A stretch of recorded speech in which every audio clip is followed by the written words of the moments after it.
حضرت عیسیٰ علیہ السلام اپنی قوم کو کہہ رہے ہیں لوگوں میں جا رہا ہوں، میرے بعد اب وہی آئے گا جس کا نام احمد ہوگا۔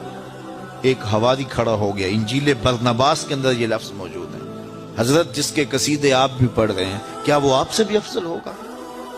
ہر مرید کا خیال ہوتا ہے نا میرے پیر سے افضل کون ہے، ہونا بھی چاہیے۔ ہر شاگرد کا خیال ہے کہ میرے استاد سے بہتر کون ہے، ہر امتی کا خیال ہے کہ میرے نبی سے بہتر کون ہے۔ اور جب وہ خود قصیدے پڑھ رہے تھے تو حیرت سے کہا کہ حضرت جس کے قصیدے آپ کے لبوں پر بھی ہیں، کیا وہ آپ سے بھی افضل ہوگا؟ تو سنیے حضرت عیسیٰ نے کیا جواب دیا، تمہیں ٹھنڈ پڑ جائے گی۔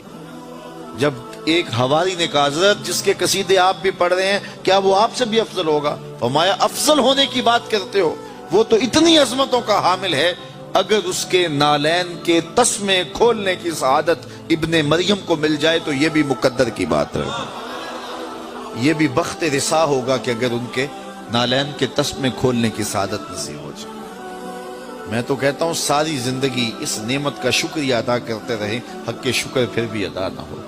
میرے بزرگ ایک شعر بڑا جھوم کے پڑھا کرتے تھے، محمد جانے جانا ہے، پیغمبر ہو تو ایسا ہو، رسولوں کی بشارت سے مبشر ہو تو ایسا ہو، امر توقیر کا سب کو موکر ہو تو ایسا ہو، کیا ہم کو غلام ان کا مقدر ہو تو ایسا ہو۔ تو یہ بخت رسا ہے کہ اللہ نے ہمیں حضور کا امتی بنایا، تو پھر کیوں ذکر نہیں کریں گے؟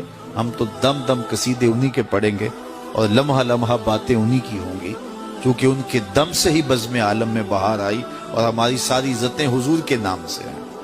آبروئے ماں ز نام مصطفیٰ، تو جس سے محبت کی جائے اس کا کثرت کے ساتھ تذکرہ کیا جائے۔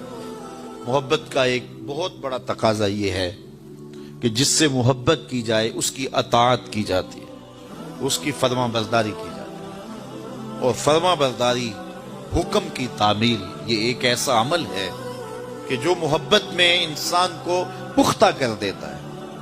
آج ہمارا یہ ایک المیہ ہے کہ ہم کہتے ہیں ہم سے نعرے لگوا لو، ہم سے لنگر پکوا لو، ہم سے جلوس نکلوا لو، لیکن نماز کا وقت آئے گا تو ہم دائیں بائیں کھسک جائیں گے۔ تو مجھے بتائیے کیا محبت کا یہ تقاضا جو رسول کریم کی آنکھوں کی ٹھنڈک ہے اور حضور کے دل کا قرار ہے، اور آقا کریم جب حضرت بلال حبشی کو نماز کے لیے اذان کا کہتے تو یہ لفظ بولتے، ارحنا یا بلال، بلال اٹھو اور ہمارے دل کو راحت پہنچا دو۔ تو تقاضا محبت، محبوب کا جو حکم ہے اس حکم کی تعمیل بہت اہم ہے۔ حضرت عبداللہ ابن رواحہ رضی اللہ تعالی عنہ کو جب غزوہ موتا پہ حضور نے بھیجا تو جمعے کا دن تھا، تو حضور علیہ السلام نے فرمایا کہ ان لوگوں کو لے کر کے تم چلے جاؤ۔ انہوں نے لوگوں کو روانہ کر دیا اور خود اس نیت سے رک گئے کہ پتہ نہیں دوبارہ آنا نصیب ہوتا ہے یا نہیں ہوتا، اور واقعی غزوہ موتا میں ان کا وصال بھی ہو گیا، ان کی شہادت ہو گئی۔ تو انہوں نے اس نیت کے ساتھ کہ چلو میں تھوڑا وقت اور گزار لیتا ہوں، میرے پاس تیز رو سواری بھی ہے اور میں پھر قافلے کے ساتھ مل جاؤں گا، تو میں حضور کے پیچھے جمعہ پڑھوں گا اور اس کے بعد میں روانہ ہو جاؤں گا۔ تو سارے قافلے کو روانہ کر کے یہ واپس آ گئے، اور خود جب نماز جمعہ کے لیے حضور کھڑے ہوئے تو عبداللہ ابن رواحہ بیٹھے ہوئے تھے۔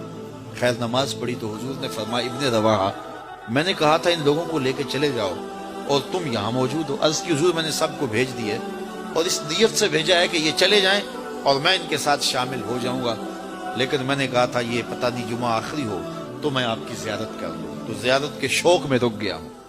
لیکن میرے حضور علیہ السلام نے فرمایا، اے ابن رواحہ، زمین اور آسمان کے درمیان جتنی جگہ